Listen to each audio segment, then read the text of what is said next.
Warning! The following episode of Orsini's Uncensored Mind contains explicit language and adult content. The thoughts and opinions stated on this show are reflective of A.J. Orsini, the Steve Dave, and their guests exclusively. Seriously, guys, my dada and uncle say some pretty crazy stuff.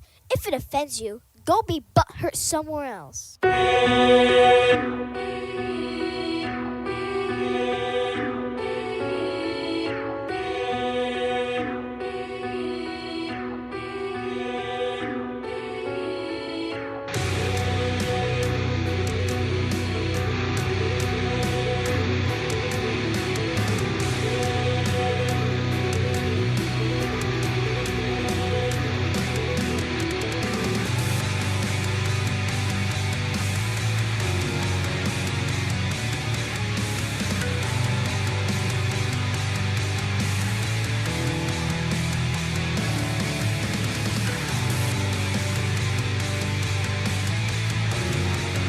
Welcome to Orsini's Uncensored Minds, and now your host, AJ Orsini with Dave.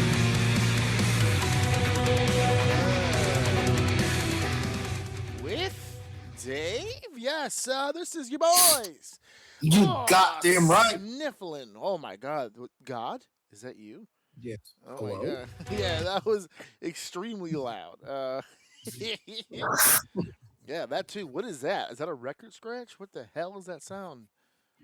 I'm not doing anything. I stopped moving. Oh, okay. Well, you're hitting the mic or something. I don't know. It's coming up like a Yeah. We're good. like. It's your boys. Oh I yeah, say that. yeah. Right. It was. I thought CM Punk was coming in, and then it was gonna, look in my eyes. Oh, I'm breaking up. There we go. We're good. Anyway, your boys are back. It's your boy AJ Orsini once again with another episode of Orsini's Uncensored Mind. I'm breaking up again. There we go. That's my own damn fault. And don't let the question mark fool you. He is here with us here today. Of course, my boy, Steve Dave. You're in the house, Dave? Unknowingly so. Annoyingly so. Oh, not annoyingly so. You said good day. Give it time. Oh. The day is young. Give it time. You said with your own two chicken lips that today was a good day. Oh shit! Because you got the 8 hours. That's I got that was wait now hold on. See now you putting things in my mouth. Surely am not, sir. I would like you to recant that sentence. I got good sleep, and even if I did say that, I changed my mind, and I'm gonna deny it to the nail. I got 8 hours sleep, and I'm not yet awake. I'm gonna assume the day will be good. Oh, okay. He said, I'm going to tell this to you, and after I say it, I will deny it to the hilt that I ever said it. Hell yeah. Do not tell anybody. I will deny it to the nail. What was it, Family Guy? Peter said, he said, I don't agree with you, but I'll defend your right to explain it. It's like, wait, what? He said, I'm American, damn it. I don't agree with you, but you've earned the right to say your piece. Go ahead. It's like, wait, what? No. Oh, man. Have you heard the news? Have you heard about it? Have you seen it? It's all over the goddamn socials and the internets. I know we've got a plan here, but your boy Agent Orange over here took a shot to the face, porn star style. He ate that shit. He put his hand in the air. He dipped it. They got the snapshot of him with the blood by the side of his ear and the thumbs up. I'm like, Yo, I got no fucking legend. This dude is my on man fucking. Mid-sentence dipped that shit. I never again. Moved his head to the side an inch. He dipped that shit. He said, This nigga did. Then he stood there and put his hand up in the air. Put his middle finger to the sky. Say, "Suck my dick." To all my haters, I'm still here, bitch. He said, hold on for you younger kids. He said, "Fuck the ops." Yeah, yeah. I'm standing 10 toes. 10 toes down, baby. Get off. Yeah, that shooter Put his hands in the air. That shooter can eat a glizzy for all I care about. This dude, bro. It was a few weeks ago, I think. Because remember, we have the 3 taboo things. We don't do politics on this show. But we're not talking about politics. We're talking comedy because this is hilarious. This is hilarious because just a few weeks ago, maybe a month, right? I put on my Facebook, I said, listen, I don't follow politics. I don't. But you know what I do follow? I followed it my whole life. I follow pro wrestling. And nothing was more entertaining than when Trump was in fucking office. And I said, I swear on my life, if he's on the ticket, if he's an option on the table, he's gonna win again. Absolutely. I And don't even know why people. This is why they're taking shots at him. They know it's inevitable. It's happening. Yeah, if he gets on the goddamn docket, he's there. He's gonna get in again. And they tried to lock his ass up. Bro. They tried everything they could. They charged him with this. He has a criminal record. That didn't work. Some dude tried to literally shoot him. That didn't work. They're just making him stronger. I was just gonna say, all they've done is babyface him. That's it. Because now all you did was validate him. Because if he says the stuff that he says, the way that he says it, he does honestly come across like a crazy person. Like the dude, like the person walking the streets of New York just babbling shit to you. That's how he comes across. But it's not paranoia when it's true. So when you take an actual shot, and I'm not above saying that him and his people had something to do with this. I know it's very tinfoil hat related, but at this point, who really gives a fuck? The act was done, right? Regardless of who was in charge of it. Once you take a shot at him, it's real. It's real to him and it's real to his people. And I'm like, y'all niggas just gave him the White House right now. As soon as he got, I love did you see the raw footage of it? Like some news outlets played it. When you first hear him talking, and then you hear the ta-ta-ta-ta like in the background. And of course, which is smart by him, he immediately like ducks, right? He gets behind the podium, blah, blah. And you see the Secret Servicemen jumping on top of him and around him, and they're all barking orders at each other, what they're going to do. And they've got him covered, and now it's all about getting him moved, right? Because that's the idea. We're not going to keep him here. For fuck's sakes, they're shooting at him, right? We have to move him. So I was watching with a straight face, but I'm going to admit it. I lost my shit when you could, because the security guards are mic'd up for some reason. Why were these people mic'd up? And don't tell me, oh, they're by the podium. The microphone can pick them up. Fuck you. I was hearing them off screen. And so no, some of these motherfuckers were mic'd up. And they get on top of him and they go, "We're ready to move when you are." And he goes, "Hold on." And he stands up and does the thumbs up. And I was like, what the fuck? And he rises from the ashes like a phoenix. He rises like That's when I lost my shit, because I was just like, wow. It just read like a stage play. He's like, "We're ready to move when you are. Wait a second." Thumbs up. I was like, God damn, this man is a full-on gangster. He doesn't give a shit about none of y'all. My wife is terrible with context sometimes. When something happens like crazy, I'm sitting there at work, dude. My phone's going. I'm like, what the fuck? I look at my watch and it goes, dude, oh my God. Trump just got shot in the face. I said, holy shit. About time. Wait, what happened? I said, wait. And I literally said that out loud. I was like standing around a group of people. I was like, wait, oh my God, what? And the dude in front of me was like, no, dude, look at this. He showed it to me. And I see Trump fucking dip it in his fucking ear, just gets a little wet. He's like, thumbs up, dude. We're good. I was like, oh, fuck. That's our new president, dude. Oh, criminal record, taking shots. He's from the street. What's the name? Wait, what's the name of that movie with shoot? I don't know. I'm gonna look it up right now.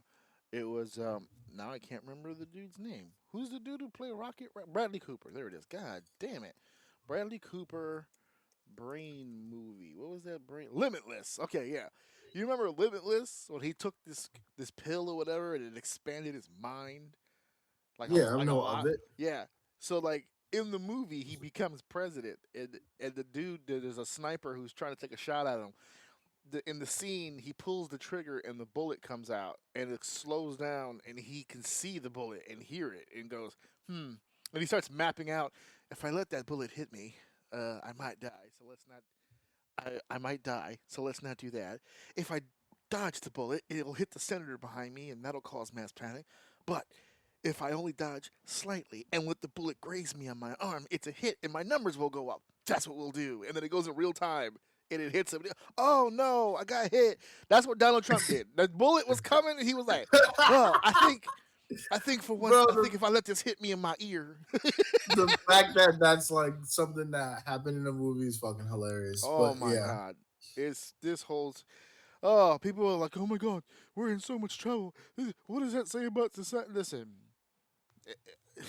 somebody said, I saw a comment that was the best. Somebody wrote underneath in the video where the guy got shot. Somebody said if that was John Wilkes Booth, the job would have got done. I'm just saying, right? Because huh. that boy don't miss. Mm. That boy don't miss. John Wilkes was about his business. He was a professional. You know, this is he's probably looking down, going, "Hey, what's this amateur hour bullshit, bro? What is this? No one saw you coming. You were set up. Jesus, you blew your whole cover. You missed the shot. They never account for the wind, dude. Never, Fucking rookies, dude. never. Fucking Never account for the wind. amateur hour bullshit. All you gotta do is just pick up grass and let it drop That's and it. see Let where it the wind go. goes. You know exactly the trajectory. It's a one shot, one kill, dude. But nope. Nope. These kids nowadays use their AI and they gotta take shortcuts. And this is what happens when they let kids use What calculators in happens? class. What happens when you let robots shoot, man? For fuck's sake. Yep. So they took a shot at Trump yesterday at some sort of rally, and we're saying it here. Everyone's talking about it because it's the truth. If he's on, he's gonna win. No, there is no Biden, there is no Obama waiting in the wings. There's no actual competition against him. He's too big. He's too strong. He's on this dude. This dude is the Ivan Drago of fucking politics. He just can't. He doesn't know what he's doing. He doesn't talk very clearly, but when he hits, it hurts. That's Donald Trump. Unfortunately, Biden is not Rocky. It's just No, not gonna happen. no. Well, I mean, he's Rocky post brain damage. He's Rocky 5 Balboa, the one shaking and shivering in the fucking shower and shit. That's Biden. You know, he looks over at Kamala Harris. He goes, "I can't stop my hands from shaking," and they grab his hands. And shit. That's fucking Biden. Okay, there's no one left. Donald Trump and his people have scorched earth. There's no one else. It's like Independence Day when the president shot that last missile when it missed. He's like, somebody, there's no one have any missiles left. That's the Democrats. They ain't got no missiles left. And Trump is just some random ass Republican madman. Because the Republicans don't like him either. They really don't, because they like to do their shady shit out in, behind the scenes, behind closed doors. Yeah, what's the point of having a president you can't control? Because it just like that's happens, the whole point. That's the whole point of the two parties, right? Like if you get your guy up, and then the president isn't running shit, the party is running shit. But here's the perfect thing about Trump, and this is what they learned later in his campaign, or not his campaign, his tenure as president. Here's what they learned about it later. Is he a loose cannon? Yeah. Do the Republicans love doing shit behind closed doors? To here he is with the clown makeup on and his pants halfway around his ass on a highway going, yeah, I know. It could be distracting. But his methodology and his thought process does align with a lot of their shit. So they have to eat a lot of stupid shit that he does. They dodged the grab him by the pussy bullet a long time ago. Once he survived that, I was like, he's unfucking touchable. I mean, that dude went from bell to bell with his shit. The last few weeks of his presidential run, he fucking held a Bible upside down. Yeah. Like, the dude was, like, on fire. Yeah. This motherfucker went on national TV and said, if they don't make me president, bomb these motherfuckers. Shoot. He said, if I am the president and I want to stay president. And I don't give a fuck how this country voted. If they say I can't be president, I want y'all to go in there and fuck them up. And then they went in there and fucked them up. And when they went in there and fucked them up, the police said, well, you said he's I didn't say shit. I don't know what you talking. And they convicted him on it anyway. He's got the conviction on that. He started that shit. Everyone knows it. And now they've convicted him for it. If he wins, he'll be the first president with a criminal record. I can't work at Target if I told a group of people you need to storm the Capitol, they would be like, dude, you are finished for life. That's it. I'd have been in the history books as the guy who fought, and then he found out.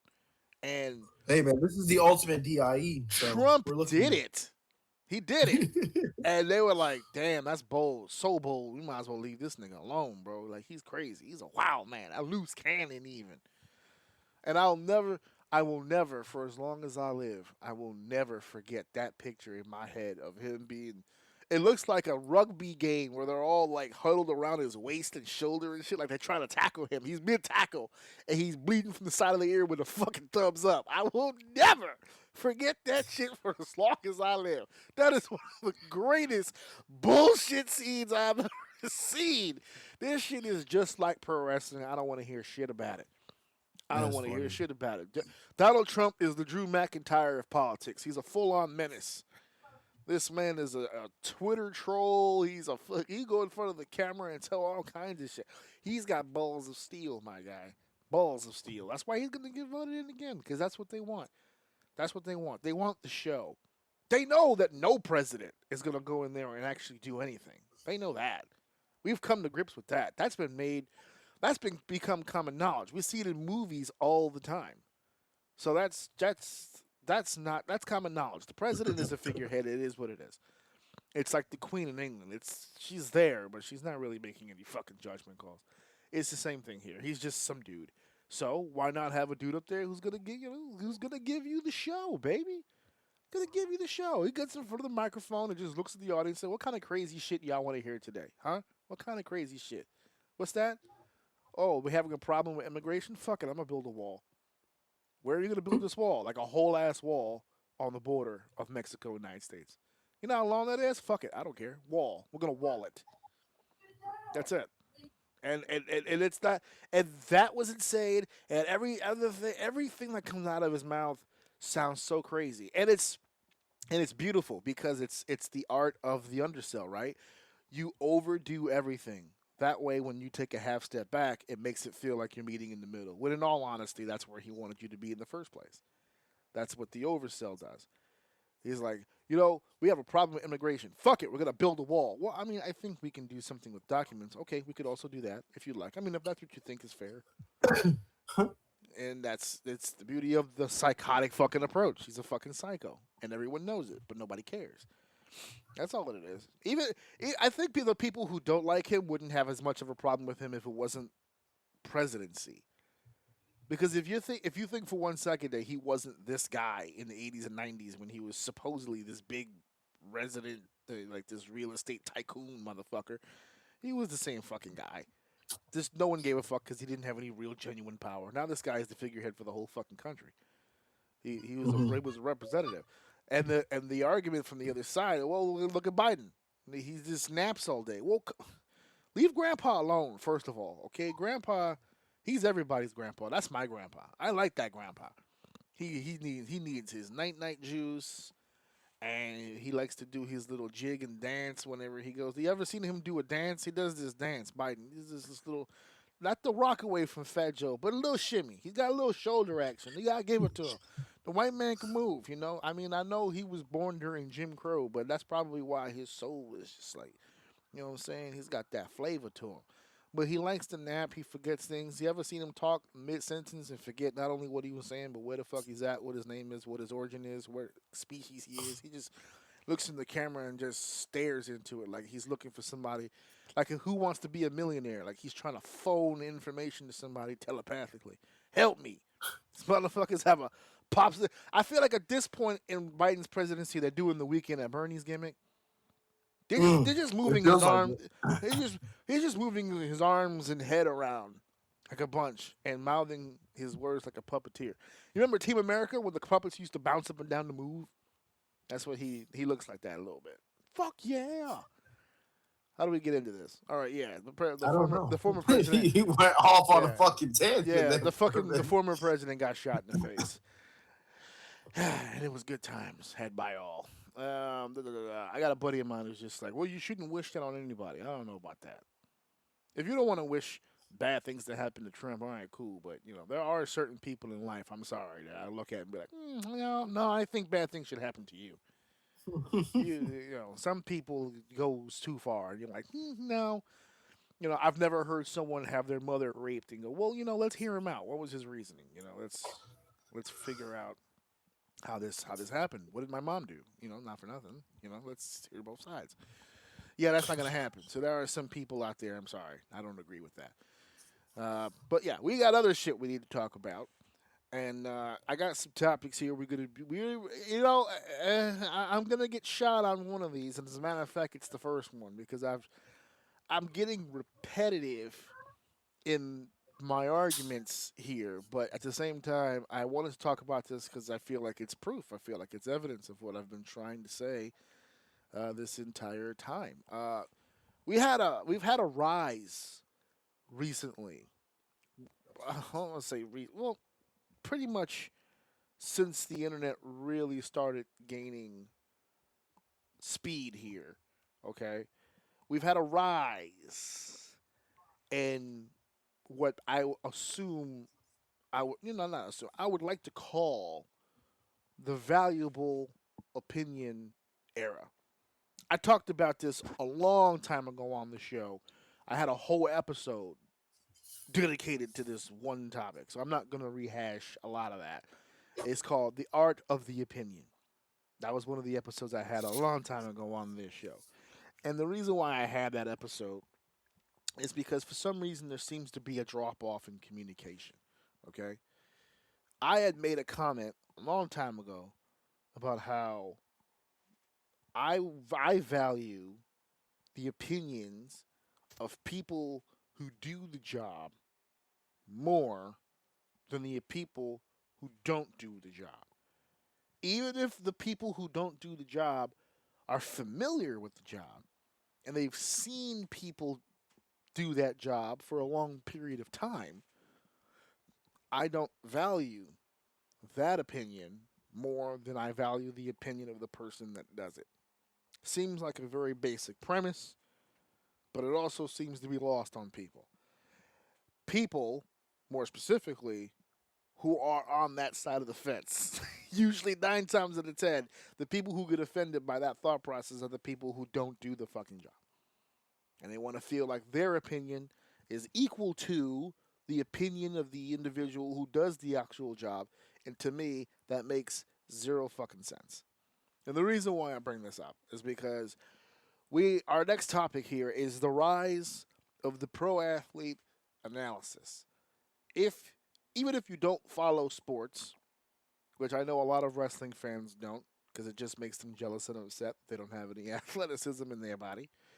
But for those of you who don't follow it, there has been a rise, a surge even in podcast and television shows and even the regular shows that are already on, but analysis. There's been some changes. Your football halftime show, the TNT pre and post game show, all those different outlets, along with on the internet with streaming and their own websites and yada yada yada. We're seeing a rise in the insertion of former pro athletes. These are the people who played the game. So the people who are in the the pre and post NHL game analysis team are former players. Jeremy Roenick, Patrick Waugh. Same thing in the NBA. We've got Shaq, we've got Barkley, we've got Kenny Smith. In the NFL, you'll see Ray Lewis on the panel, Tony Romo, so on and so forth. Major League Baseball does the same thing. Um, Now, that was just on the professional level, ESPN.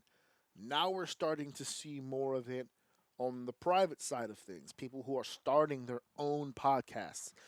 Gilbert Arenas right now has probably one of the top sports related podcasts in the world, and his is literally emanating from the basement in his house. He made a studio in his home just for doing this show. Jeff Teague is out there with his people.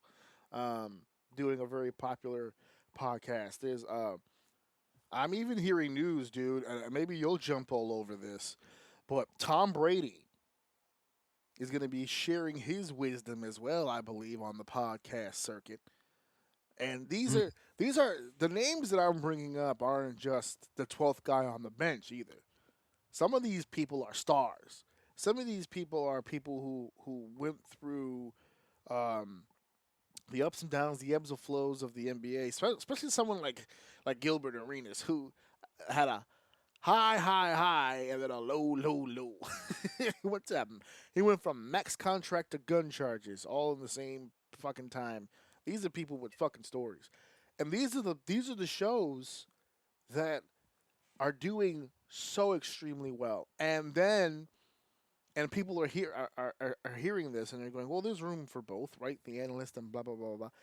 I don't know about that because I'm starting to get the vibe that the athletes are kind of chiming in, I guess you could say, on some of this stuff. Because, like, for instance, there was a clip that's recently been shared, although it's a few years old. A matter of fact, it might even be before the pandemic. I'm not entirely sure, but there was one that was being shared around again recently because is it Bill Simmons? I believe it is, from ESPN. He had his own podcast for a little bit, and he had Kevin Garnett, and I forgot who the third person was on the show, and they were talking about some stuff, and it was clipped out, so I don't get the full context of it, so I don't want to speak out of school about what he was trying to say. But the clip starts off with Bill saying, you know, Shaquille O'Neal only really played hard from beginning to end for like one season. And I'm gonna think he was referring to the 2002 season, which was the season that he had like the MVP locked up and all this other stuff, leading scorer, blah blah blah blah. And Bill Simmons had said, yeah, there was only like 1 year where he like really went off and blah blah. And Kevin Garnett checked him. He's like, nah, nah, nah, nah, nah, nah, I can't say that. And he was like, what do you mean you can't say that? That's what the stats dictate. But no, no, no, no, no. But see, that's what it is. And then he actually said the sentence. He said, this is why I don't like, the people who sit in that chair, because you didn't play against Shaq. Okay? Let me tell you something about playing against Shaq. And then he kind of ran down why Shaq gave more effort in certain situations than others. It was a coaching thing. It's a medical thing. It's everybody trying to make sure that the big man stays healthy for the postseason. It's all strategic. And that got shared around recently because we're starting to see more of it. The Nick Wrights, who is a fucking joke. Nick Wright. He is a fucking joke. He is exactly the primary example of what we're talking about as far as shock jock analysts. He's never played the game. At the very least, he never played anything at a high level. He talks about every single sport despite not having any knowledge, experience, or background in a lot of those sports that he's talking about. He goes on TV and just says a bunch of outlandish things. It's almost like he goes to the MJF school of speaking. Let me go to the YouTube comments, see what everyone's discussing, see what the most outrageous take is, and then put that on TV. We got a lot of those. And as much as it hates me to say, because I used to be a fan, I'm starting to lose that a little bit too. Stephen A. Smith. He's one of the more high-profile ones, right? Because he played ball, but he didn't play at an elite level. He wasn't that type of player. But when he talks on his show, a lot of these guys, they talk out of habit. They talk definitively. This is what happened, and this is how it should happen, and this person shouldn't get this, and that person shouldn't get that, and that's the way that it's always been. So nobody really thinks about it. But now you've got the athletes, you have the personalities that would normally be subjected to the criticism on this show. Now they're a part of the show. So when I hear, I don't know. We'll say Nick Wright again. If we hear Nick Wright go on TV and go, oh, because I don't know if anybody out there has been paying attention, but Klay Thompson's no longer with the Warriors. He's with the Dallas Mavericks, right? So you're starting to see the Warriors dynasty die down a little bit. And if he goes on TV and he goes, oh, if Klay Thompson, didn't do it for the Warriors anymore, and they felt like he was falling off, and they wanted to get some value for him while they could and trade him off. What a good deal for the Warriors and blah blah. But you'll hear the athletes sitting next to him, like Perkins. I forgot his first. Is it Kendrick? I can't remember his first name, but because I know we just didn't people just call him Perk, but he'll go on there and he used to play with all these players. And he'll sit there and he'll be like, I mean, if you want to see the Warriors doing something for the Warriors, that's fine. But what a pickup for the fucking Mavericks, because now they're like, this team was in the finals last year. Now they've got a spot up shooter who can open up the floor and blah, blah, blah. And there's a difference in knowledge base. There's a difference in vision. There's because of the experience. Yeah. And I personally, as a sports fan and as a wrestling fan, I want to hear the opinion, right or wrong, agree or disagree, but I'd rather hear the opinion from somebody who's done it as opposed to somebody who has not. That's the way that I've always felt about sports. It's the way that I feel about wrestling. Everybody in wrestling and everybody who watches wrestling has an idea for somebody that's not themselves. Everybody. Oh, you shouldn't do that. You should do this. It's everybody. It's Yeah. everybody. That's why, like, when wrestlers I've never heard of and have never done anything and has never been anywhere and has no resume, when they open up schools, I have a problem with that. What are you teaching them? Is it bumps, rolls, the basic shit? Because you could, anybody could teach that. I've taught that. It's the basics and the mechanics of wrestling. It would be like if you've never played in the NBA, right?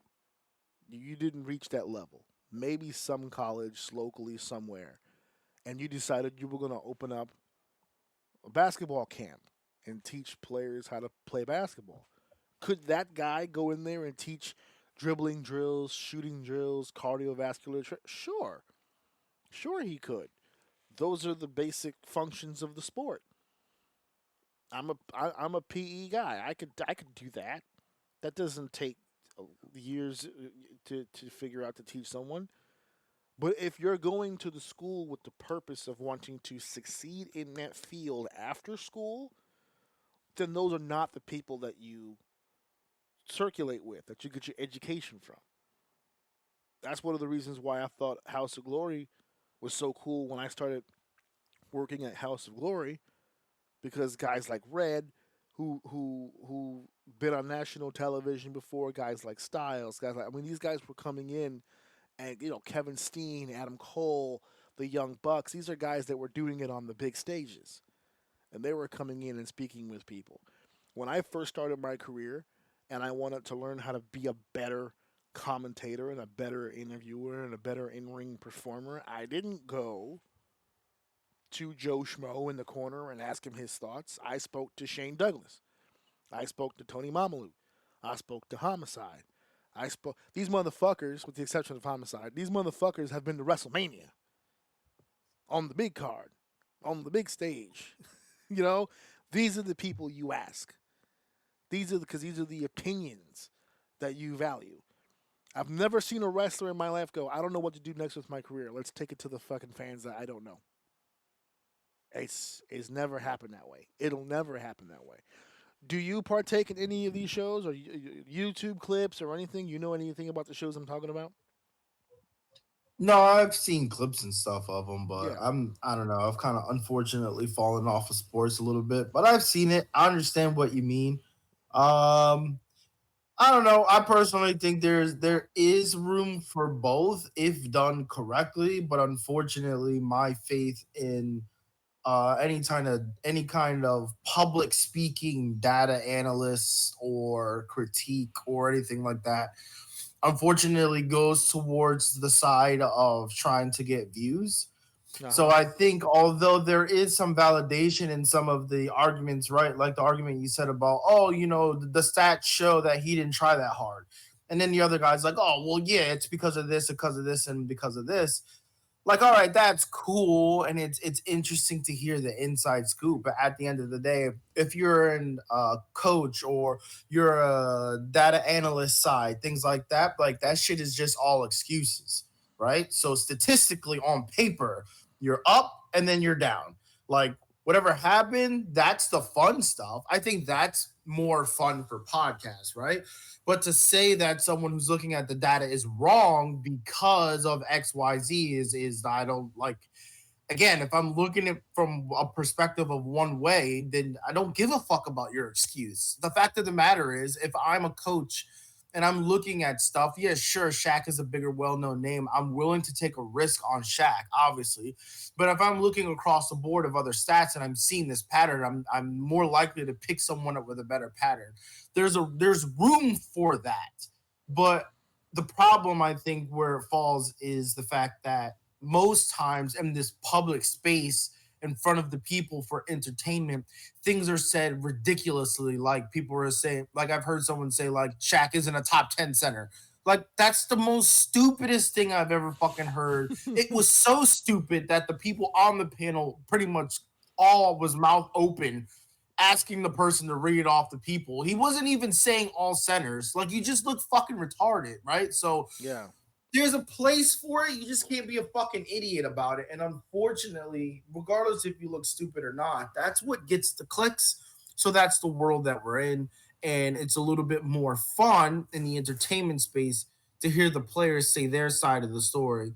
So, but to be honest with you, if I'm looking for more, like I said, analytics, I don't give a fuck what the players say. They don't understand analytics. They're too close to the game to get it.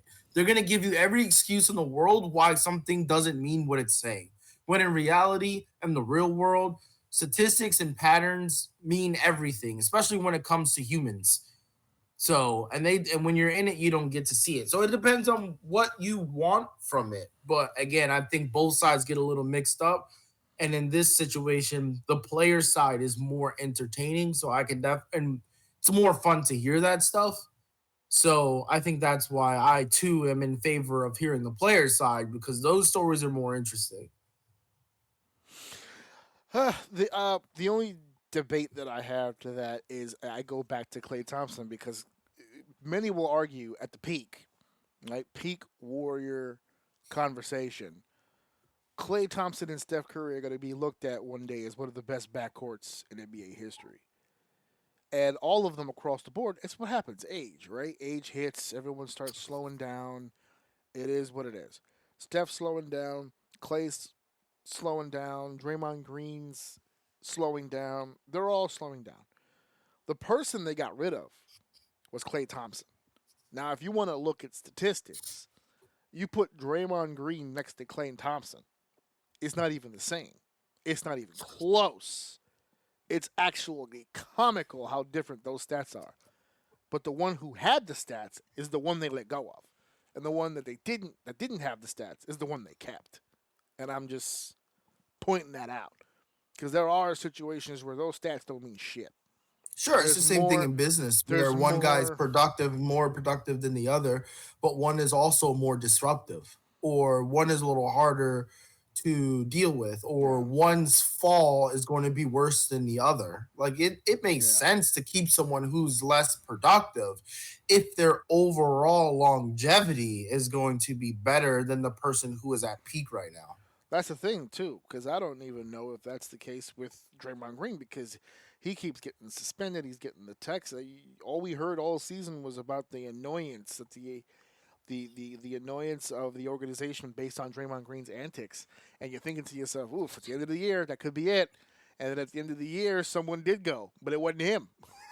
Yeah. They had a beautiful woman as a wife who did all the cooking, all the cleaning, didn't mind missionary every night. It was what it was. And then there's this fucking side chick who cuts his fucking tires, burns his clothes. Where the fuck are you at? And that's the one they're still fucking. Of course. They ended up divorcing. I don't know why you saying that. You're a guy. You understand the mentality. That's the one they went with, the crazy bitch. And then Steph's just sitting there shaking his head, wondering what is life right now, because this is what he's stuck with. But I love the idea, just based on the numbers, that the most successful outlets right now out there in the game are the people who are fucking out there doing it.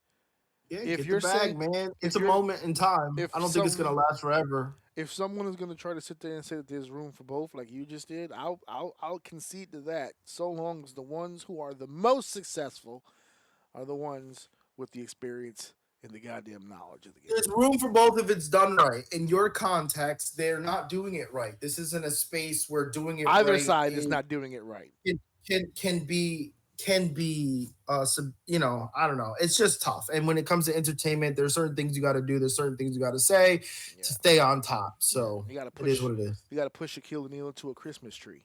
That's what you got to do. That's good luck. That's what gets the numbers. Oh no, Kenny Smith pulled it off. He pulled it off. That guy's the man. I bet. He did. He's the man. Speaking of pulling off, Marvel's back. And the clock is ticking. The clock is ticking. Marvel is on the clock. And I gotta say, I'm nervous. I'm a little nervous. I'm on the nervous side here. There is a lot riding on these next few months. I don't share in the opinion that Marvel is quote unquote on its last legs. I don't know if you've heard any or seen any of this.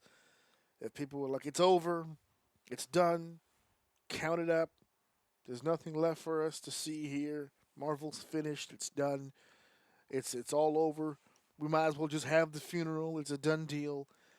But then over the horizon lands one last hope, one last pure gem. Deadpool and Wolverine is right there. And people were saying all around the internet, boy, this might be it. This might be make or break for a lot of people. And they're like, please, please, dear God, let this be fucking good. Let this be good. I'm begging you, please, let this happen. Let this be good. But the bigger question that people have had is what happens after. Let's say Deadpool and Wolverine is good. What wonderful entertainment this was. I can't believe how good this was. The next step would be, okay, well, what happens next? Who's going to drop the ball on us? Everyone liked Spider-Man No Way Home, and then Ant-Man dropped the ball. Everyone liked Guardians, and then Thor dropped the ball, or whatever the fuck. There's always a misstep after something good happens. So what happens after Deadpool is Captain America. Now, this one's already fighting from behind the wheel, let's be honest, because it's got the black guy now. So we'll see how that fucking goes. But we got a new Captain America. He's holding the reins. And we finally got the teaser. Well, we got a teaser. We didn't get a full trailer because they don't respect me as a person. That's why. They gave us a teaser at first. Like, what the fuck when the fuck have they released teasers? And not full-on trailers. That was bullshit, but we'll take what we're going to take. Did you see this trailer? Spoiler alert, I was not teased at all. If anything, I was kind of turned off. So. Oh, okay. All right. This whole trailer begins with Sam Wilson coming in to meet Thunderbolt Ross. And Sam goes, I got to tell you, I'm still getting used to the new look. And Harrison Ford goes, yeah, they told me I had to lose the mustache or lose the campaign. For those of you who don't know what the fuck that was and why that was in the fucking trailer, this is the original character of Thunderbolt Ross that William Hurt played. They are not adding Harrison Ford to the cast as a new character. He's actually being used as a recast. William Hurt passed away. So he will not be able to continue on with the character he was playing. They replaced him with Harrison Ford. From what I understand, those two were good friends together. He wanted his buddy's character to live on, so he took on the role. So that's the joke. Hey, I love the new look. Yeah, I had to get rid of my mustache. Ha ha ha. And then we move on with the rest of the goddamn trailer. And you said you were turned off. What turned you off from this trailer? I don't know. If you're a Marvel person and you get it, then you get it. But for me, again, this is a perspective of someone who's kind of been outside the bubble. None of that made me want to watch that. None of it. None of it. I don't know. Maybe it was just a bad trailer, but none of it excited me at all. No, I remember seeing the Spider-Man. I remember seeing Iron Man. I remember seeing all those things, those previews, and just being gassed. Maybe I was in a different part of my life. Who knows? I personally don't think so. I think Marvel is Marvel, and if it was interesting, it would have been interesting. But this trailer, it was just like I didn't even want to finish the trailer, to be honest with you. So, that's where I stand. That's boring. That's where I stand on this. I'm good with the dramatic drums, the cutting of different scenes, flashing. You're not that guy. Do. And then he's in the suit and he throws the shield once and it comes back and it like freezes in his face. It's like, dude, Get the fuck out of here, bro. This shit looks like I'm over this. You've been doing the same thing for so long. At this point, you're trying to appeal to a new audience, while the only people that really, I think, actually give a fuck are fans of the stuff, that understand what's going on, that gets the depth, that knows the characters. Mm-hmm. Maybe I'm just speaking from a weird perspective, but this shit just looks stupid. It looks boring. I'm not. The thought of me going, this looks cool, but then I gotta watch like 8 different TV shows and movies to really get what's going on. So, this shit ain't that interesting. Like, I'm not fucking investing 6 months of my life just to catch up to this shit. I'm not doing it. Actually, it gets worse when you explain it like that, because you don't have to watch um, 8 different TV shows to follow what's going on here. What all they're really expecting, which is hilarious, is that you saw the one TV show 4 years ago. So if No. you saw Falcon and the Winter Soldier, that'll be plenty. You're up to date.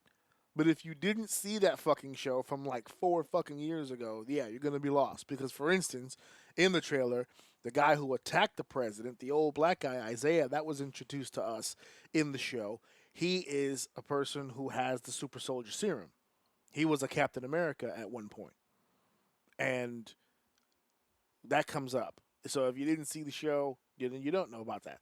So one of the things that I was so concerned about this show with before we even seen the trailer is where they're headed with this, because you start reading things online. You got Red Hulk, and then you got Serpent Society, and you've got this, and you've got that. All these different elements to the movie, and I'm like, this looks like alphabet soup. It's just a bunch of shit thrown into a bowl together. Sounds to me like nobody's confident the black guy is gonna be able to pull this off, because they didn't do this shit when Chris Evans was in the fucking suit. Everything seemed pretty deliberate and under control.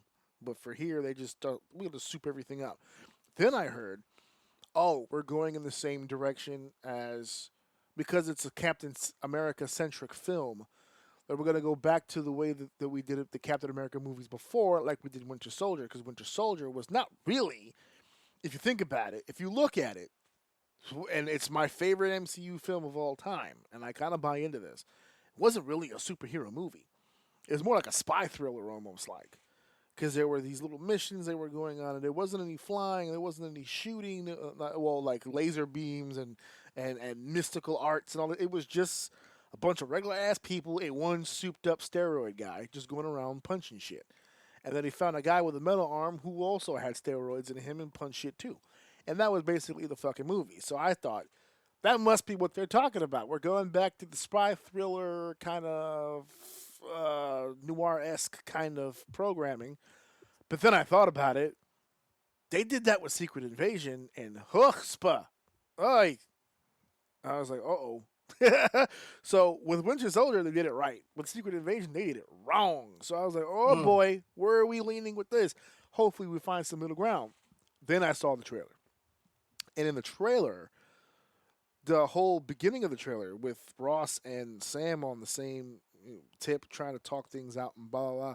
Say, hey, I want you to work with the military again. Well, what happens if we disagree? And, I know we didn't always agree. Didn't always agree, motherfucker. You put me in jail.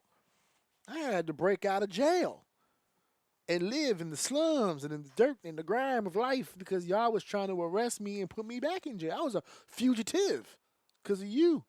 Now you want to ask me for a fucking favor? The balls, the nerve, the audacity of you. You didn't want me when I was the Falcon, but now a dude walking around with his stars and striped shield, and all of a sudden I can't dynamite you off my dick. Oh, now all of a sudden you need me to help you with some blah, blah, blah, blah, blah. Huh? Okay, I'm loving that energy. Then they introduced us to his Hispanic brethren who will be reclaiming the Falcon throne. So now we got 2 birds. Because it's not like he's going to stop being Falcon. He just gave the other dude his Falcon gear. So I'm sure, El Falcono over here is going to do just fine while he runs off to be Captain America. I think that I don't personally know if this movie's going to do all that well. You're not the first person to tell me that it looked off-putting, and there was mixed reviews to this.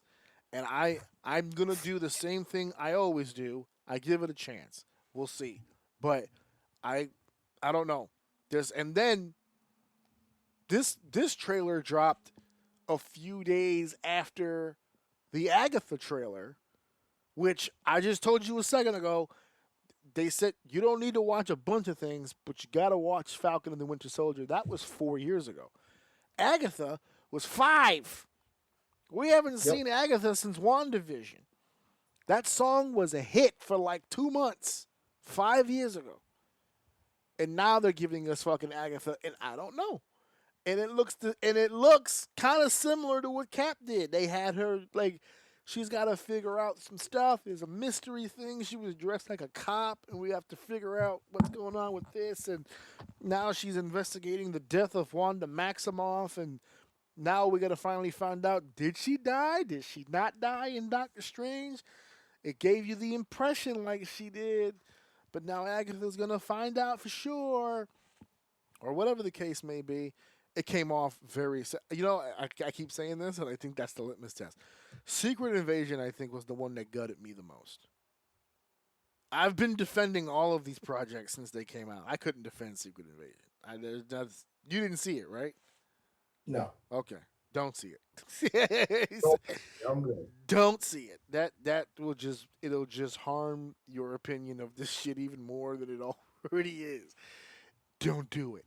It is what it is. But just seeing these two trailers out, these are, like I started this off by saying, what comes after Deadpool Wolverine. This is what's next on the docket. And boy, oh boy, I don't know. I'm scared. Daddy, I'm scared. I'm scared. I don't know what. Ain't looking good. Huh? Ain't looking good. Yeah, no. And you know what? I'm going to pull this up real quick while we're talking about it, because after Cap, I'll pull this up here. After Cap, because my wife and I were looking at the whatchamacallit. We were looking at the movie schedule, and Cap is on Valentine's Day, followed by Agatha in September. No, not followed by. Excuse me, the dates are all mixed up here. Agatha's coming out first in 2024, September. And then Captain America's coming out Valentine's Day in 2025. Daredevil is coming out on in March for Disney Plus, followed by the Thunderbolts. So, unless the Thunderbolts do something tremendous, which I have my doubts, because this is a new property being added to the MCU. It's got characters that people are familiar with, but these aren't exactly A plus. So I don't know. Ironheart, which I know for a fact is gonna get shit on. It's just, we might as well just say it now. That one's gonna get absolutely no love from anyone. Nobody. I don't give a shit who it is. No one's gonna give Ironheart any kind of support. Even when that trailer drops, and no matter, it doesn't really matter how it looks. That movie is cursed. That movie, before it even drops, it's no way. It's destined. It's gonna go the way of the Eternals, because people are just not going to fucking want to support that fucking film. Black Panther took a hit because Chadwick Boseman died. Well, you should have recast him. Well, then they watched the movie and realized that they did, but it was too little, too late at that point. It's a whole nother bag of shit now. So and it's been happening ever since. The trailer drops, no matter what happens in the trailer, they go, do not like, downvote, unsubscribe, block, and they just go about their fucking day. And only to my memory, so far, only 2 movies have come out after the fact. And they just went, all right, it wasn't that bad of a movie. And Guardians and Spider-Man, that was it. Doctor Strange got killed. Ant-Man got killed. Eternals got killed. Everybody get killed. Ant-Man, everybody got killed. The Disney Plus shows always get killed, even no matter what. So I'm not even going to go down that route. but everybody gets killed. It's just negative, negative, negative, negative, negative, negative, negative, negative. And I can't even. I didn't defend Secret Invasion. I'm holding my breath out for Captain America. I know I've got on record Captain America is my favorite comic book character of all time, but not this Captain America. I'm not a fan of the Sam Wilson Captain America. That's it, comic book too. I'm not a fan of that one. I will always be a Steve Rogers guy. So we'll see. We'll see what happens here. We are moving on to yet another topic here. And, we're heading back into the realm of professional wrestling. And I have to ask you a quick question, my fair feathered friend here. What does the word forbidden mean? Do you know? Not allowed. The actual textbook not allowed, you said? Yeah, forbidden, not allowed. Not allowed. Okay. Yes. It cannot happen. It is forbidden. Yes. Okay? Yep. I have it here in front of me. Adjective. Donating. Example, don't touch the red button. It's forbidden to touch the red button. Forbidden is an adjective donating or involving a transition between two quantum mechanic states that do not conform to some sex. What the fuck is this? This is a science thing. Forbidden degrees, forbidden passable refuse. Okay, here it is. Verb. All right, yes, verb. It is refuse to allow something. It gives an example. Environmental law forbid altercation of the coast. Okay? It's a refusal to allow something to happen. Okay? So, in the case of pro wrestling, when we have a doorway, that is forbidden. What that means in wrestling is that the two sides of that door, as an example, if AEW was on one side of the door with Tony Khan and his people, and New Japan Pro Wrestling was on the other side of the door with New Japan Pro Wrestling, then that door that's in the middle, if it is forbidden, it is verboten, then that door never opens. We do not open that door. Neither shall the two sides mix. Right? And that's what makes opening the door so exciting. Because it's a forbidden door. Okay? This door should never be opened. And it never has. In the many, many years in which the door has existed, we do not open the door. Unfortunately, we don't live in a logical world in the pro wrestling business. And not only has that door not existed for a long time, but it's been open pretty much since the goddamn beginning. The door has never been forbidden with AEW and New Japan and CMLL and AAA and TNA and Ring of Honor, even before Tony bought Ring of Honor. There has been opportunities and there has been access from both sides of that door from the absolute very fucking beginning.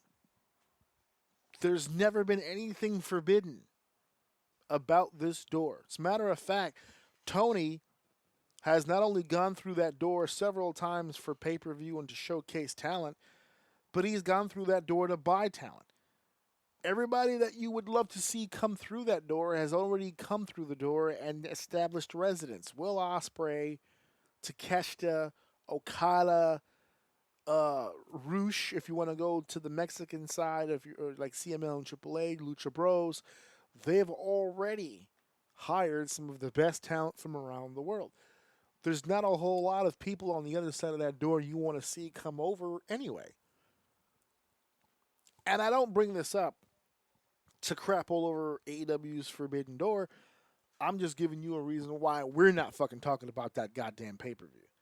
I didn't see that fucking pay-per-view. I'm pretty sure you didn't see that fucking pay-per-view. And I'm not going to sit here and go through the ups and downs of what they do with their so-called Forbidden Door. They've always had open relationships with everyone. The one company that has made a habit of having a forbidden door is WWE. They're the ones who built the door. They didn't always have a door. WWE in the past used to do business with a lot of different people, a lot of different territories with talent exchanges overseas. The WWE has had relationships with AAA, has had relationships with CMLL, has had relationships with New Japan Pro, just like AEW is doing right now. WWE had all that as well. But they got bigger and bigger and bigger and realized those relationships are great when you're establishing a brand, when the both of you are establishing brands.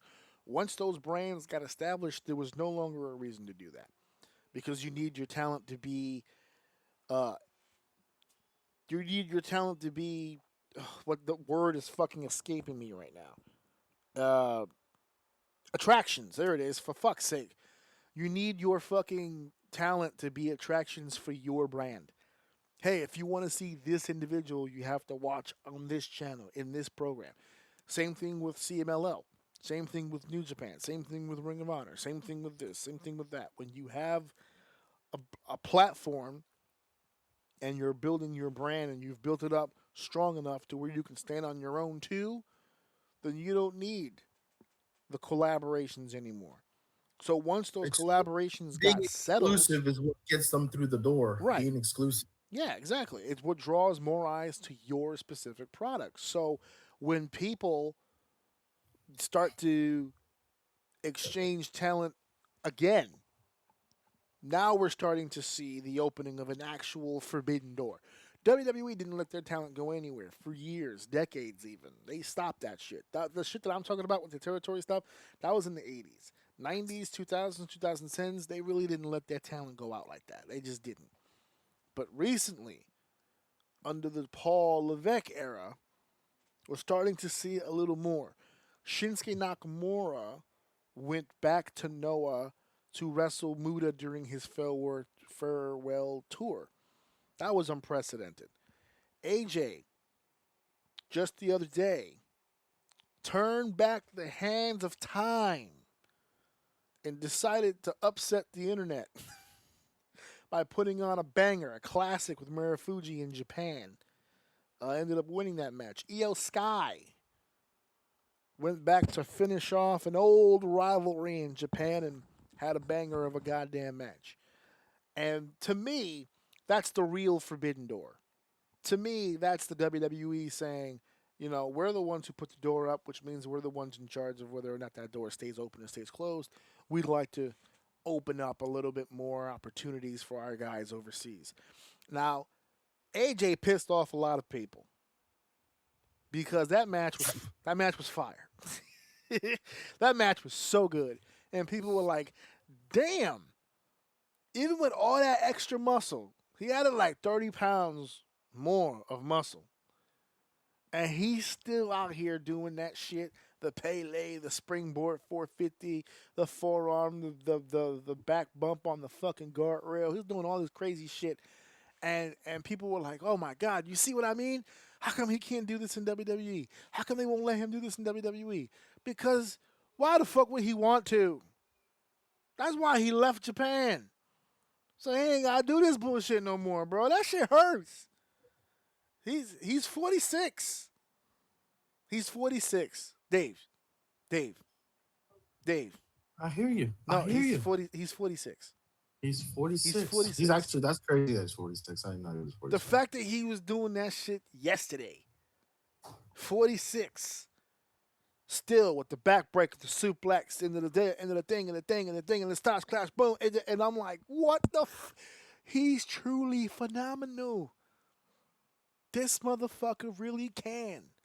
At the drop of a dime, just flip a switch and go berserk in the fucking ring.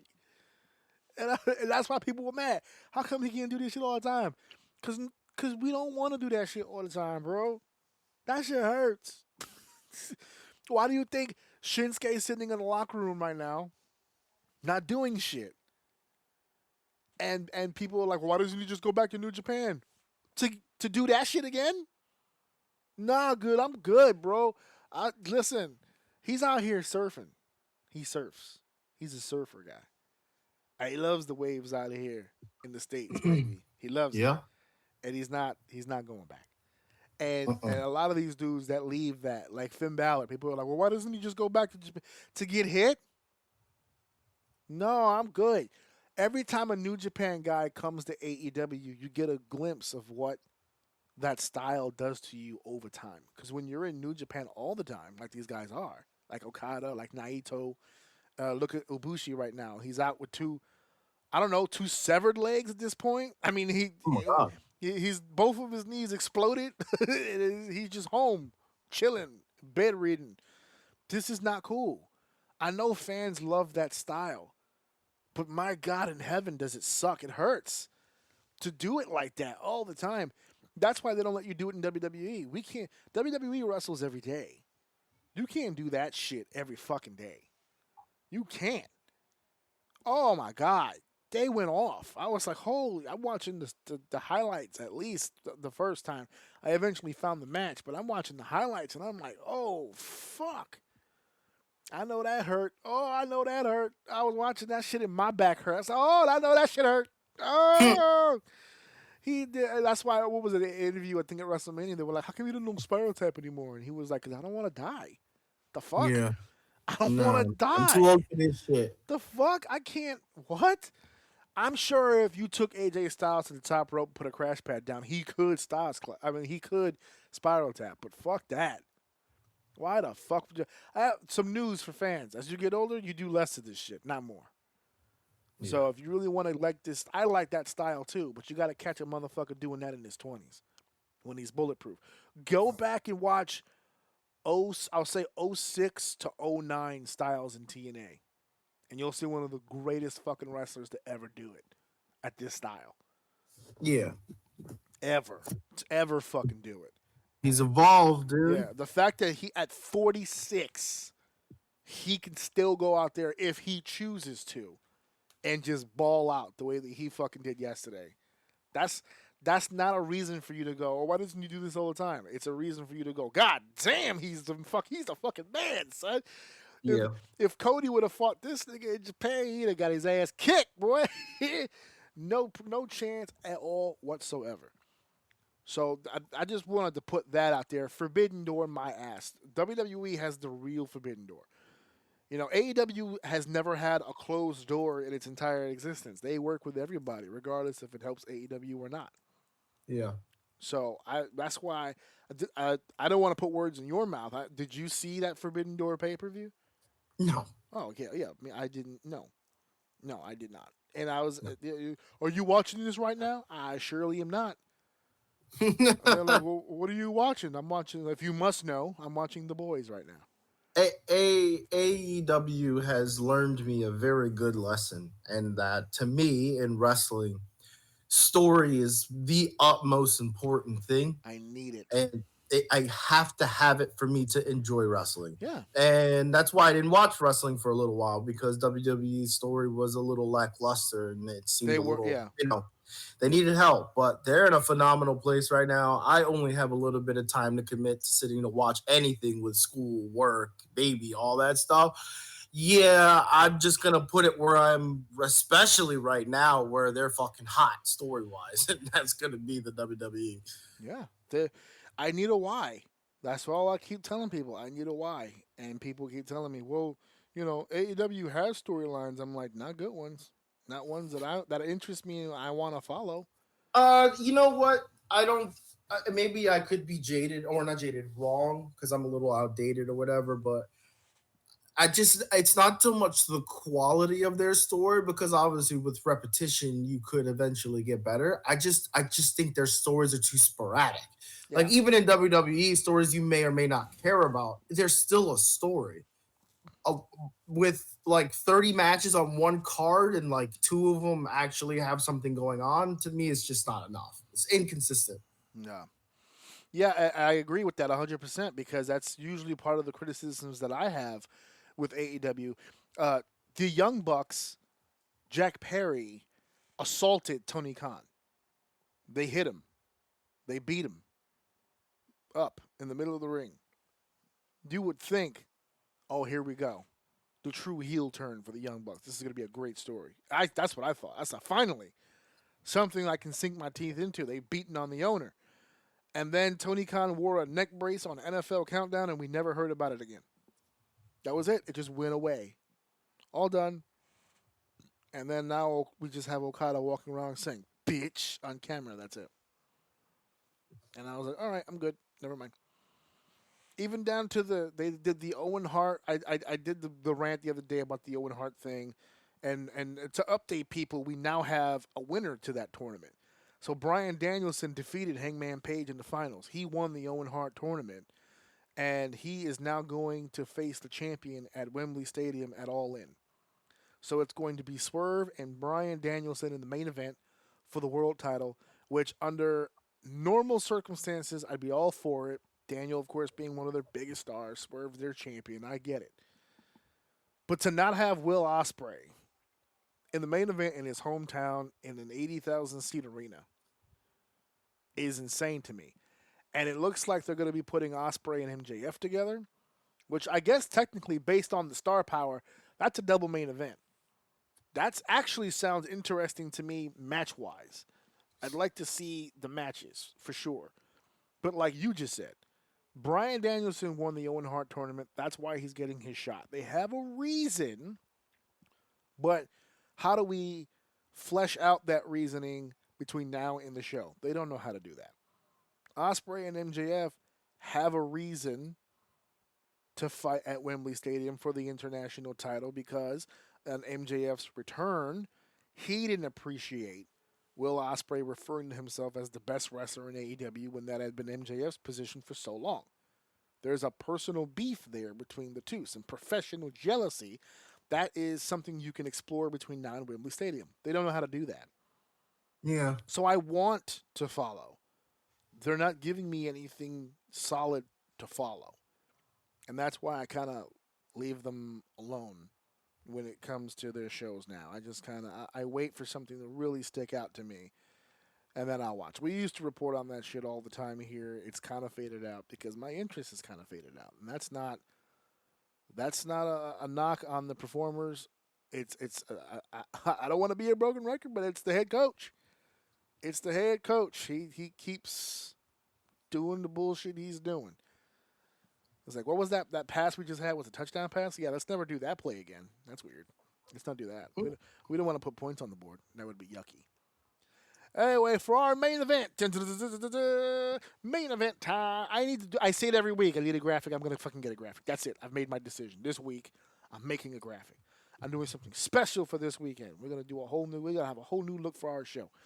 Oh shit. Yeah, I know. It's gonna be dope. It's gonna be dope sauce. So, our main event. Obviously, we did not partake into the forbiddenness of the door, but we did partake slightly into the cashing of the bank that has the money in WWE. WWE's Money in the Bank. I'm loving the 5-card format. We're not going to go blow for blow, obviously. I do have a rant coming, but that's okay. That's okay. We had 2 Money in the Bank ladder matches, obviously. Damian Priest was able to retain his champion. He didn't kill himself or remove any of his limbs. So that's good. That's a plus. That's progress, right? But he did find himself in probably one of the most overbooked fucking finishes in a long time. This finish was insane. They had dropped the breadcrumbs earlier in the evening that if Drew won Money in the Bank, he was going to cash in that night. He wasn't going to wait. So Drew did win the Money in the Bank, and we'll get to that match in just a second. But he did win Money in the Bank.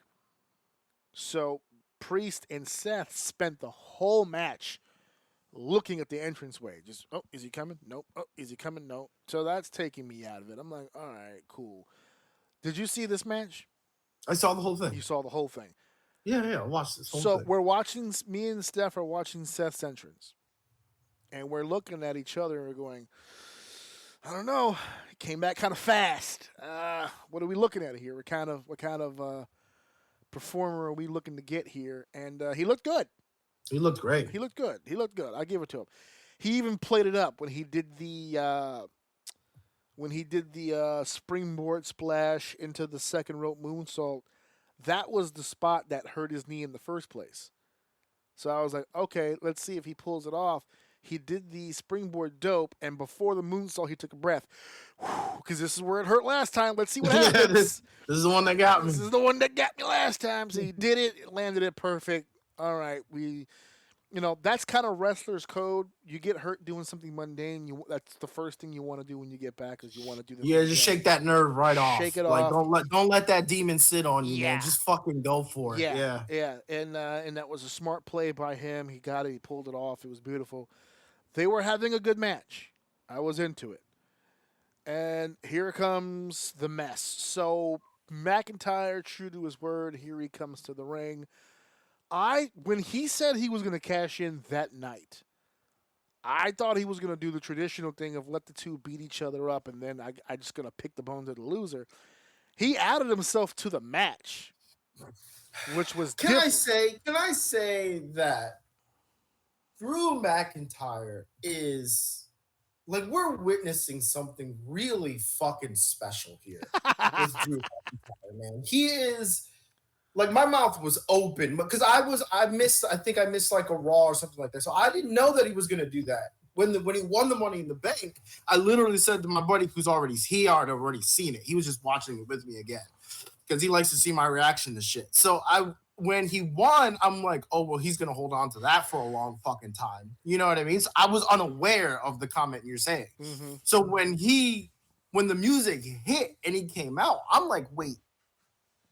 Fucking what? I'm like, wait, did I miss something? Like, did the match finish? Like, I know it turned my head for a second, but like, and then exactly, like, he added himself to the match, and I'm like, this dude is the fucking epitome of like the way I used to think.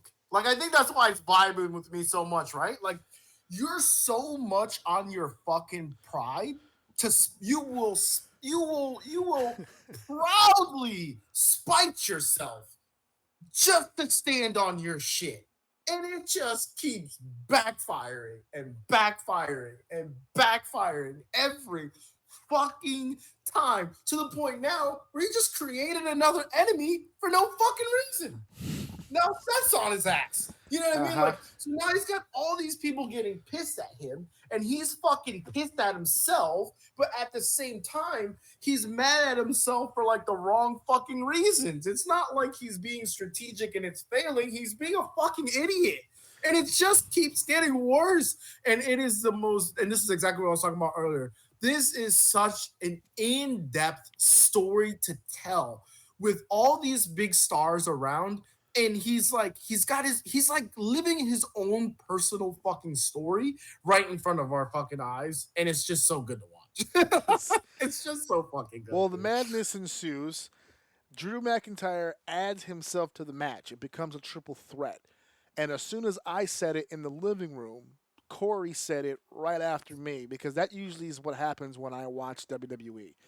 I'll make a point, and immediately after I make my point, they'll make it, which makes them a half a step behind me. Which was, when I made this point, as soon as they said it was a triple threat, my wife looked at me and goes, "Can that happen?" Because she's never seen it. I said, "Well, right. It's only happened once. Guess who did it? Rollins." So the fact that Rollins was in the ring right now while this happened, and not only did it happen, did Rollins do this, he did it at WrestleMania. Only two people in the history of Money in the Bank have cashed in at WrestleMania, Rollins and Priest. And they're in the ring as Drew makes it a triple threat. So this is all full circle. I don't think they planned it this way. It's too perfect, right? Yeah. So Drew adds himself, it's a triple threat. And now when it becomes a triple threat, the first thought in my head goes, oh, Punk's going to fuck him. Oh, you knew it. You know what's funny? I wasn't even thinking about it. The minute it became a match and not just a jump situation where he was just going to fucking pick the bones, I said, oh, Punk's going to fuck him. So here we go. The match continues on. And, of course, on schedule, here comes Punk. Punk's doing his damage. He's hitting people with title belts. It's a brouhaha. It's all kinds of stuff. And we're from a singles match. There's four motherfuckers out here all fighting for life. And out of nowhere, Damian Priest drops McIntyre with his little sit-out choke slam, pins him 1, 2, 3. Damian retains. He's heading to SummerSlam to take on the Ring General Gunther. But in the meanwhile, and in between time, this is a mess now because Drew's pissed because Punk's funked him again. Punk's pissed because Drew left him laying a bloody heap and took his bracelet away that his wife made for him. But now, in the midst of all this, Seth's pissed because this was Seth's title match back after his injury, and Punk fucked him too. So now we've got, as the commentators called, collateral damage. Punk's on the table looking at Drew, but Rollins is staring a fucking hole through Punk. And then they lock eyes at one point, and Punk's got nothing to say to Seth. Well, I'm sorry about that, but fuck that guy. And now all three of them are all looking at each other. To be fair, I don't know what will come of it, but Damien was also fucking pissed. He's a very prideful champion. He wants to win his match. He was pissed, and he said he was fucking hot. He was hot, and he explained it on Raw why he was hot. Did you hear his explanation? I haven't gotten to Raw yet. Yeah, no, but he was pissed because before the match at Money in the Bank, he told Judgment Day, "Listen, Seth got a point, right? I've been winning too much with you guys involved. I want to win this match without your interference, without your help. Don't get involved." So he's pissed because if he wanted interference in his match, he could have just very well planned that out. He wanted to go one-on-one with Seth and win.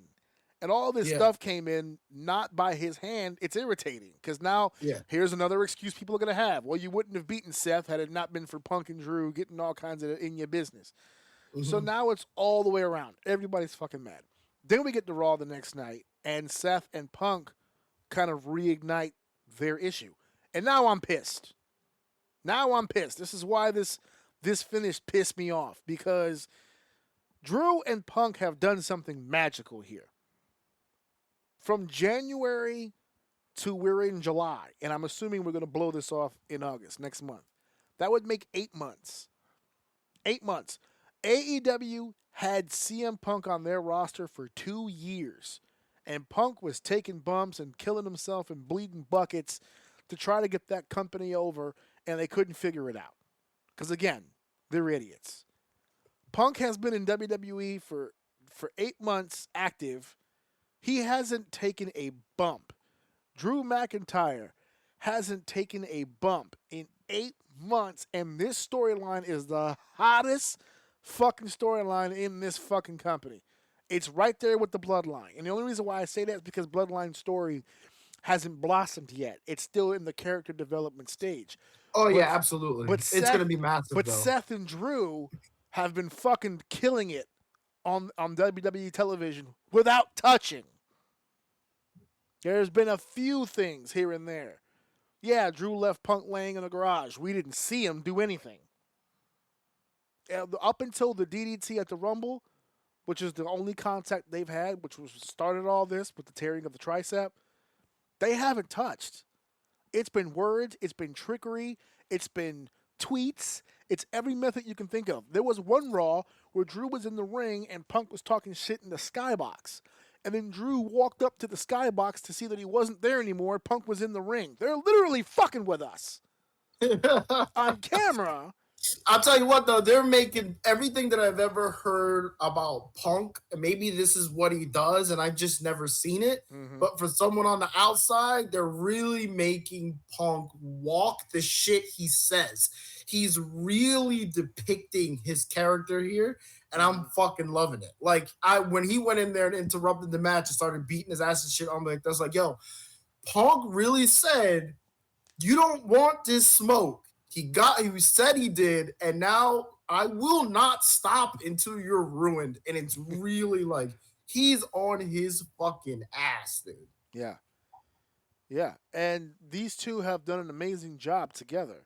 The reason why I'm pissed is because it seems to me like they're going to squeeze Seth into this. And I don't like that. I understand that Rollins and Punk had an issue before all this, and that's where this was supposed to head. But Seth got hurt, and Punk got hurt, and Drew got hurt. This is what we were supposed to have going Yes, into Mania. Rollins and Punk was the direction we were supposed to be going into, but that's not where we are. And that's why I was upset. Because it feels like they're squeezing Seth into this. And if I get a triple threat match at SummerSlam, I'm going to be fucking mad. Because that's not what we should have gotten. These two individuals have worked really hard to get their program right to where they fucking want it. And I know that might leave Seth off of SummerSlam or whatever the case may be, but it is what it is. This is money. This is a money drawing fucking storyline that they're running with these two guys. This should not be a triple threat match. We get to Raw the next night, and Rollins is giving Punk the business. They're shooting.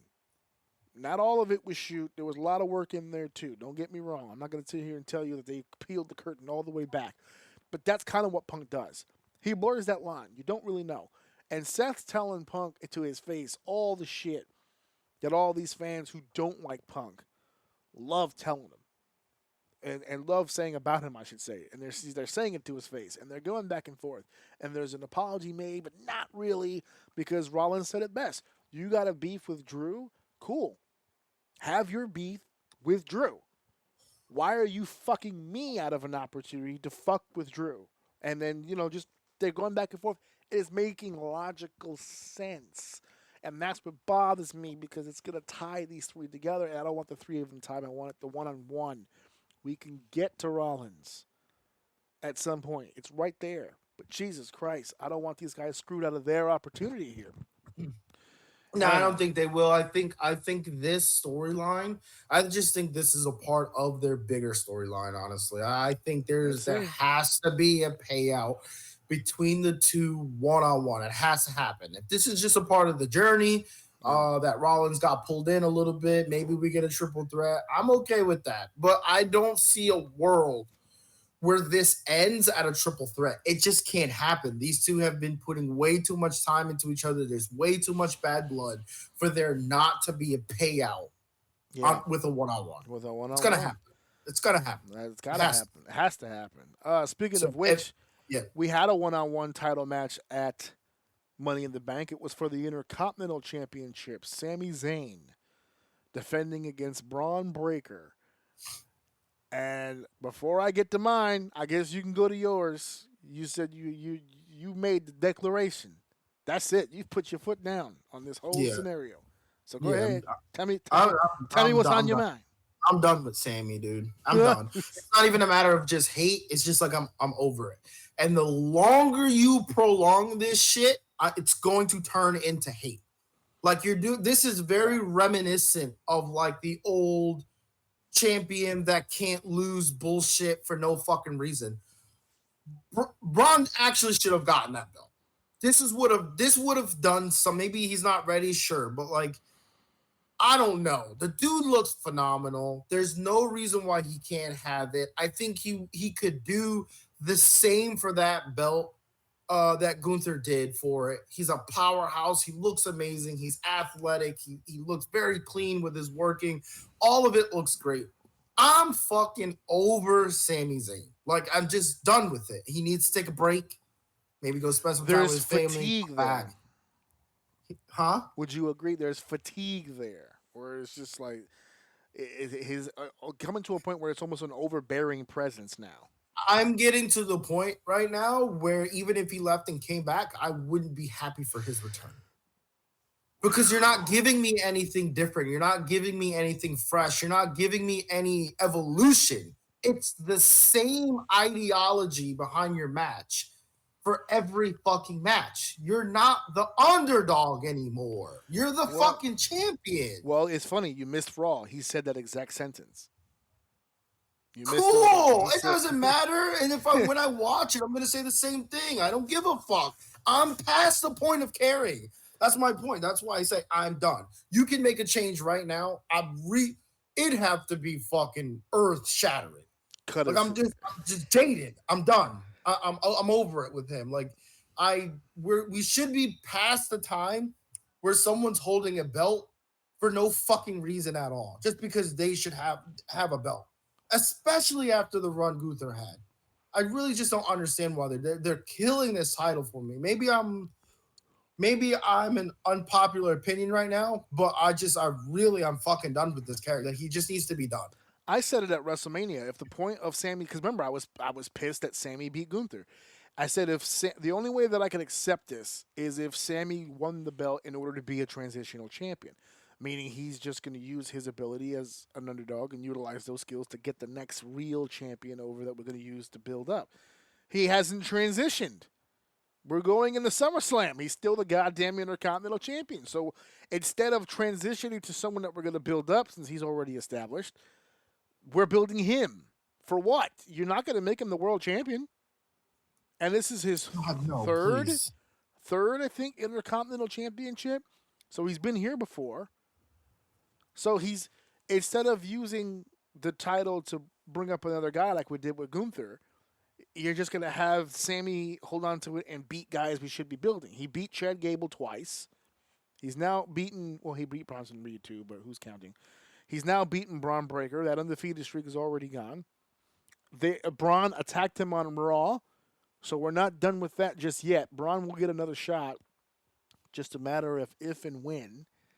Looks like it might be a SummerSlam match. We could have a stipulation since they already had the one-on-one. We'll see. But I think I'm right there with you with Sammy. I'm straight. I'm good. I'm good. The main event of this program, 6-man tag team action, the Bloodline, Solo Sikoa, Jacob Fatu, and Tama Tonga against Cody Rhodes, Kevin Owens, and Randy Orton. And I got to tell you, folks, paint by numbers. Wouldn't impress, would not impress. It was a good match. It is what it is. 6-man tag. Babyface has got some shine. Heels gave him a couple of hopes, but each baby got the shine. You know what I'm saying? Cody got some shit in, Kevin got some shit in, Randy got some shit in. Then there's the big cutoff. The heels start operating on a different level. They're beating up the baby faces.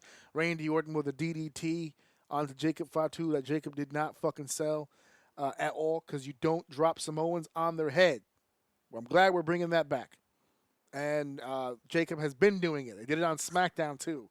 He caught a DDT from somebody. I forgot who it was. And he just got back up. You don't drop a Samoan on their head. You just don't do it. How do you think they get coconuts? Yeah. They use their head. I've been doing the don't hit a Samoan on the head spot since I was a backyarder. So how do you not know? I was in city parks not headbutting Samoans because it's stupid. That rule lives on everywhere on Earth. New Japan does not headbutt Samoans. It doesn't happen. They'll give you a burning hammer to the top of your fucking neck, but not the dome. Not the dome, because that is a strong point. I'm surprised Samoans just don't open doors with their heads. I don't even know why they bother with knobs at this point. It's irritating. Any comments about this main event? It's just a 6-man tag team. I was like, it is what it is. I wasn't surprised that Solo won, considering where they were headed for SummerSlam. It made sense. Pin the champion. I was astonished at the fact that, I don't know if you know this, Cody's been back since WrestleMania, 38? It's been about 2 years and change. He's only had 3 losses. I did not know that. That he's only been pinned 3 times since he's been back in WWE. I was like, holy fuck. What a run for Cody Rhodes. That's how you push a guy. That's how you push a guy. Make him the face of your goddamn company just like that. Yeah. Well, I skipped the Money in the Banks for a fucking reason. This is the last part of the pay-per-view. It hurts inside to feel the feelings that I'm feeling. Understood. I've said this before, did I not? I said I don't like multi-man ladder matches anymore. I don't like them. I don't like them. I did say last week, I said, while I don't like multi-man ladder matches, I am curious to see who the winners would be, especially for the men's, because to me, it was stacked. I was like, not for the match itself. I don't give a shit about the match, but any one of those guys I think could have won the title. Now that we know that Drew McIntyre won the briefcase and utilized the briefcase that night, so now for the next year, the Money in the Bank is going to have almost no role in anything. It's just, that's it. That's all that it was. It was a cash in the same night. I think it's the only time in history that it was cashed in the same night and not won. Kane did it first, then Dean Ambrose did it, and they both won the titles that night. He did not win the title. So we're moving forward with a storyline with no money in the bank. And just to be clear, all the major moments throughout the year, Drew McIntyre has almost won them all, except for the fact that Punk keeps fucking him. Drew could have won the Royal Rumble. He got fucked. Drew won the title at WrestleMania, but got fucked out of the title. Drew was going to be in the King of the Ring, but he hurt his shoulder. He got fucked. Drew won Money in the Bank, but he didn't win the title. He got fucked. He's pissed at this point. Ain't nobody getting more dick than Drew McIntyre. I'll tell you that right now. He's getting fucked to and fro. But to take it back to this Money in the Bank for just a quick second. I was curious to see who the winners were going to be. We find out it's Drew McIntyre, and for the women, Tiffany Stratton won, which is not a bad pick. I like Tiffy. She needs some more time. Still green. We'll get there. But that's not a bad pick. For the person who's going to hold it for a while, it'll be Tiffany. And at least her holding it will mean more because there's no guy holding it. There's no other Money in the Bank briefcase that will have any attention taken away from her. It's just her and her briefcase. So that's cool. I like that. I like the two winners. The matches. Sweet baby Jesus and McGillicuddy. These matches. I've seen every ladder match there is to see in WWE. I've seen them all. From the first one that is on paper, I guess, WrestleMania 10 with Shawn and Razor. But we had Shawn and Brett for a ladder match. Before that, we also had Brett. Brett's the one who brought the ladder match to the WWE. And I've seen every single one of them since. I've seen single matches. I've seen tag team ladder matches. I've seen TLC matches. I've seen triangle ladder matches. I've seen Money in the Bank ladder matches. I've seen all kinds of ladder matches throughout my entire lifetime. I've seen them all. And just before I came on this show, I watched a few more just to refresh myself on how some of these matches have gone in the past. And not only was I upset, I was deeply offended by the women's Money in the Bank ladder match. The men's ladder match, not too far off. So I don't want people to sit there and say, well, he's just hating because of the women. No, the men suck too. But the women's ladder match did something far more egregious than the men's match did. That really fucking offended me and really fucking pissed me off. I was done. I almost took my TV and fucking body slammed that. My wife, I almost caught my first domestic abuse charge because she was going to catch it because somebody had to feel these hands. I was pissed. Okay? They had quite possibly the shittiest ladder match I have ever seen in my entire fucking life.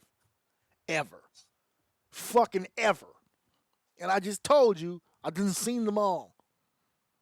And I was so determined to make sure that wasn't, that I went back and watched ladder matches that I purposely knew were shit. I went out of my way to watch more shitty multi-man ladder matches just to make entirely sure that my point about this one was as correct as I could make it. But to me, this was the worst fucking ladder match I've ever seen in my entire fucking life.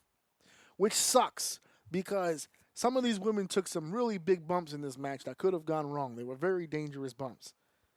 So under normal circumstances, I would always love to just pay my respects to the performer for taking the bumps in the first place. But it does not excuse the bullshit that led up to each one of these fucking bumps that were taken. Now, you said you saw this pay-per-view, right? Dave? God damn it. Yeah. I saw you saw this pay-per-view. You saw this. Yes. You saw this match, right? Yes. Okay. Because I'm gonna put this out into the ether and to the audience. I need to know which one of these women does Lyra Valkyria owe money to. I'm assuming she owes the money, or she fucked their husbands, or she killed one of their mothers. She did something wrong to all these women. Because for whatever reason, nobody protected Lyra at all. She got dumped on her head. She got kicked in the face. I think there was a cooter punch at some point. I question that. There was a ladder climbing. She might have got in the baby maker. Valkyria was almost murdered and destroyed on this pay-per-view. for whatever reason, Zoe Stark decided that she didn't want to live anymore. She wanted to unalive herself. She not only tried to break Valkyria's arm, but then tried to dump herself on neck. My wife almost lost her ribs from laughing because Zoe gives Lyra a bump on the ladder. And Lyra's on the ladder, laying there. And Zoe goes outside the ring almost like she's going to springboard. And I looked at my wife dead in her fucking face. And I said, I have no idea what she's about to do, but Lyra's too fucking close for whatever it is she's planning on doing. She's too close. She's damn near under the rope. So I don't know what the fuck the plan is, but she's not in a good spot for it. And Lord and behold, Zoe decides, you know what? I think Lyra's too close. I'm just going to powerbomb myself and see what happens. And she springboards, and she corkscrews, and she gives herself the damnedest powerbomb I've ever seen on the fucking ring, right there next to the ladder, and destroys her whole neck herself. She said, you know what? Everybody else has got big bumps. I want a big bump too, even if it means I got to murder myself. And she did. And Lyra is sitting there looking at her goofy ass laying on the floor, not knowing what to do. So she just rolls to the floor. We have ladders set up from the ring apron to the fucking barricade. Those same bullshit sawed-off ladder spots that we see all the time. I have news for everybody out there. I have fallen on ladders that were not pre-cut because it's a dope bump to take. It's just a stiff bump to take. I am close to 300 pounds. I'm losing weight though. Project Be Less Fat still underway. There you go. But I'm close to it, and I've landed on those ladders from high above. And them motherfuckers don't break. If anything, you're going to break before that fucking ladder breaks. We have 110-pound women falling on these ladders, and they're cracking in half perfectly and symmetrically. Bullshit. Then we've got people playing with the ladders. Io Sky decides, and this was a dope bump, but I think she hit Zoe with it. Michinoku driver. From the top of the ladder onto a bridged ladder. And then Io falls to the side because it's a big bump. And she folds in half and then just kind of stays folded for what I could only assume was a full hour. Just in an upside down, I don't know what the fuck. There was zero communication. There was 0 point to most of this madness. It was just confusion. And then all of a sudden, somebody would fall down really, really hard. Chelsea's table bump to the outside was a very reminiscent of the Bubba Ray Dudley one that they used to do in the TLC matches. So that's probably where she got that spot. It was a double table spot. Now, Bubba Ray is over 300 pounds. And that's a table. And they're gigged. They're souped up. But at least when Bubba goes through it, it feels like the tables fucking explode, right? Because he's a big fucking guy. Makes a big sound, and it's just, like a guttural just bump. That looks fucking horrible. And it's a big time bump. Chelsea Green, who, by the way, is one of my favorite performers in WWE right now. Chelsea Green gets pushed off the ladder. She falls through the table. I don't think I heard the table. If anything, I just hear a table go, crunch. That's it. Like a very polite, excuse me, and it just kind of caves in on itself like that. And this match was the shits. But that's not what offended me. You hearing me? That's not what offended me. Okay? What offended me from this match was not what happened during the match, it's what happened after the match. That's what offended me. What happened after the match. Because what happened after the match is this vortex. We went into this vortex. Some sort of portal that took me to a whole nother world. I don't know if it was opened up by the combined mess that was this match or what it was, but apparently as soon as this match was over, there was people instigating a standing ovation. A standing ovation. And they were applauding, and Michael Cole and Corey Graves were sitting there going, wow, that was the damnedest ladder match I'd ever seen. What great effort from the women here tonight to put on for this ladder match, and so on and so forth. And what a great performance done by the women here tonight. And the commentators were applauding, and the fans were applauding, and everybody was trying to make this shit out that this match was just the greatest fucking match ever of all fucking time. And it wasn't. Far from it. It was far from the greatest fucking match I had ever seen. Let alone be a good match. So I don't know what the fuck they were trying to tell us or get across to us. I wouldn't buy it. I wasn't into it. Sorry. So it is what it is. Okay? That match took place. We have Tiffany Stratton with the briefcase. And that's it. That's all we really need. So those matches took place. That was one of the worst fucking things I'd ever seen. And I hope I don't have to sit through another fucking ladder match again for a long fucking period of time. That's all that is. I got to get going. Dave's getting ready to get going on the road to some stuff he's got to take care of. I've got to take care of some stuff as well. This was episode, I do this every, 269. Ha! I remember this time because I just did the episode thing the other day. So 269. We'll be back. SummerSlam is just a few weeks away. I want to go live for a SummerSlam round table. We will put that together soon. We'll get some information out for you guys. No problemo. So thank you for listening. Thank you for downloading. Thank you for sharing. And, of course, thank you guys for enjoying episode 269, y'all. We will see you guys next week.